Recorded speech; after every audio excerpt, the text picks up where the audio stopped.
샬롬, 지난밤 평안하셨습니까? 오늘은 6월 18일 화요일입니다. 오늘도 무더운 날씨 건강에 유의하시기 바랍니다. 이 시간 주신 하나님의 말씀은 오바다 1장 15절부터 21절까지입니다. 어제 정찬양 목사님께서 말씀해 주신 것처럼 오바댜서는 구약 성경에서 가장 짧은 책입니다. 그러나 이 작은 책 안에는 하나님의 강력한 구원의 메시지가 들어있습니다. 오바댜서에는 총 3가지의 핵심 주제가 나오는데, 첫째는 하나님의 백성을 괴롭힌 에돔에 대한 심판의 메시지, 둘째는 여호와의 날에 회복될 이스라엘의 모습, 그리고 셋째는 열방을 향한 하나님의 구원의 메시지, 이렇게 3가지로 살펴볼 수 있습니다. 이것을 조금 쉽게 설명해 보면, 하나님은 온 우주의 통치자로서 에돔을 포함한 온 열방을 심판하시기도 하고 구원하시기도 하는 분이라는 것입니다.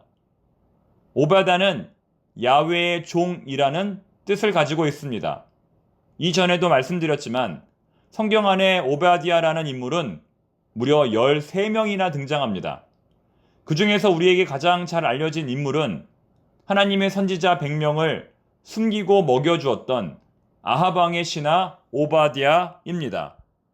그 다음으로 유명한 사람이 바로 오늘의 본문을 기록한 선지자 오바댜입니다. 그는 남유다의 선지자로서 에돔과 유다에 관하여 예언하였습니다. 여기서 중요한 것은 에돔과 유다의 관계입니다. 이 두 나라는 형제 국가입니다. 왜냐하면 에서와 야곱이 쌍둥이 관계이기 때문입니다. 창세기 25장을 보면 임신하지 못하는 이삭의 아내 리브가에게 하나님께서 자식을 주셨는데 하나가 아니라 둘을 주셨습니다.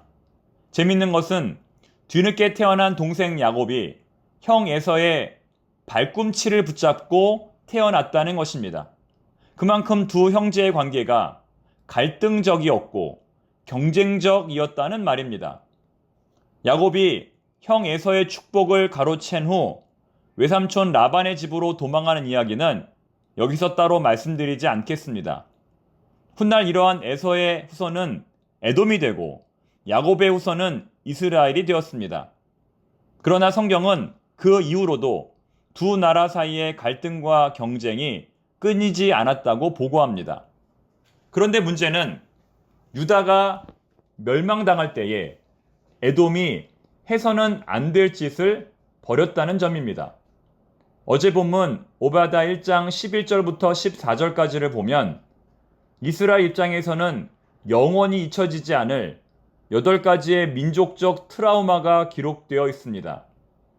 그 내용의 핵심은 형이 동생의 멸망을 방관하고 기뻐할 뿐만 아니라 오히려 그 원수들을 도와주었다는 것입니다. 여러분, 여러분의 가족이나 형제 그리고 동생이 길에서 불량배들에게 매를 맞고 있다고 한번 생각해 보십시오. 이때 우리가 해야 할 일은 무엇일까요? 당연히 목숨을 걸고 동생을 구해 주어야 합니다. 그런데 에돔은 형으로서 동생을 구해준 것이 아니라 모른 척하고 방관하고 그리고 더 나아가 동생이 아닌 불량배들을 도와주었다는 것입니다. 제가 아주 어렸을 때 있었던 일인데요. 학교도 가기 전 아주 어릴 때였습니다. 어머니가 집에 있었는데 제가 갑자기 집으로 들어와 집에 있는 연탄 집게를 들고 밖으로 나가더라는 것입니다. 그래서 무슨 일인지 알아보니 형이 다른 사람들에게 매를 맞고 있어서 제가 형을 구하기 위해 그렇게 했다는 것입니다. 확실히 기억은 잘 나지 않지만 저에게도 그렇게 용감했던 시절이 있었습니다. 가족이란 이런 것입니다. 형제란 이런 것입니다. 평소에는 다투고 싸우더라도 진짜 어려움이 닥쳐오면 함께 힘을 합하는 관계가 바로 가족입니다. 그런데 남도 아니라 가족이 어려울 때에 등을 돌린다면 그것이 바로 큰 상처가 되는 것입니다. 기대가 큰 만큼 상처도 큰 것이지요. 오늘의 본문 15절 말씀이 바로 그런 내용입니다. 제가 한번 읽어보겠습니다. 여호와께서 만국을 벌할 날이 가까웠나니 내가 행한 대로 너도 받을 것인즉 내가 행한 것이 내 머리로 돌아갈 것이라. 콩 심은 데 콩나고 팥 심은 데 팥난다와 같은 맥락의 말씀입니다. 그래서 우리가 구약에서 가장 짧은 성경인 이 오바댜서를 가만히 읽다 보면 그런 유대인들의 마음의 상처를 조금이나마 느낄 수 있습니다.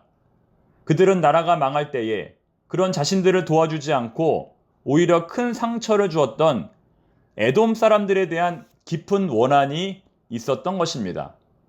하지만 여기서 오바댜는 단순히 개인적인 차원에서 에돔 사람들에 대한 섭섭한 마음을 기록하지 않고 하나님의 공의로운 심판에 관하여 말씀합니다. 하나님께 쓰임받는 자라 할지라도 나중에는 멸망의 대상이 될 수 있다. 쓰임받을 때 교만하면 언제든지 용도 폐기 될 수 있다. 하나님은 이스라엘뿐만 아니라 온 열방을 다스리시는 분이다. 이것이 바로 오늘 오바다가 선포하는 하나님의 메시지입니다. 그러므로 우리는 하나님께 쓰임받을 때에 교만하지 말고 더욱 낮아져야 할 것입니다. 어려움을 당하는 형제와 이웃들에게 사랑과 관심의 태도를 가져야 할 것입니다.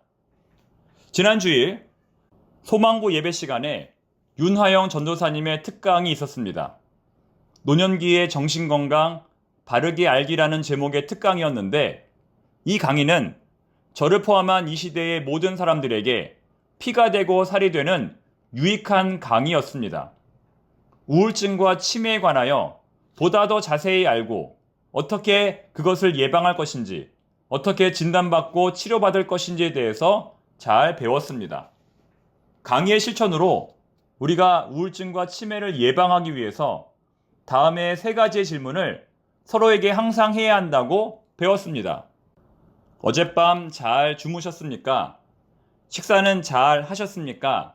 아픈 데는 없으십니까? 갑자기 주변에 누군가가 안 보인다면 꼭 전화를 해서 이 3가지를 물어봐야 한다는 것입니다. 여러분, 지난 주일에 갑자기 교회에 안 나오셨던 분이 누가 계셨습니까? 한번 생각해 보십시오. 그리고 오늘 한번 꼭 그분에게 전화해 보시기 바랍니다. 그리고 필요하다면 저와 목회자들에게 기도 요청을 하시기 바랍니다. 우리 모두는 그리스도 예수님 안에서 한 가족입니다.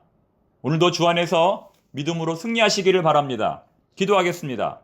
하나님 아버지, 무더운 여름을 하루하루 지내고 있습니다.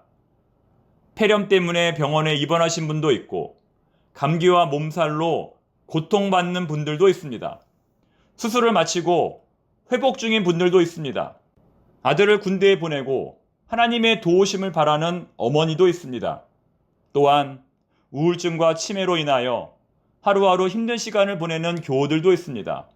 아버지 하나님, 우리 청파동의 모든 교우들 서로 돌아보며 위로하게 하시고 무엇보다 우리의 인생이 헛된 인생이 아니라 가치 있는 인생임을 서로 격려하게 하옵소서. 힘들 때마다 생각이 나는 진짜 이웃이 되게 하옵소서. 오늘 제주 단기 선교팀의 마지막 일정 가운데 함께 하시고 오늘 밤 무사히 복귀하게 하옵소서. 예수님의 이름으로 기도드립니다. 아멘.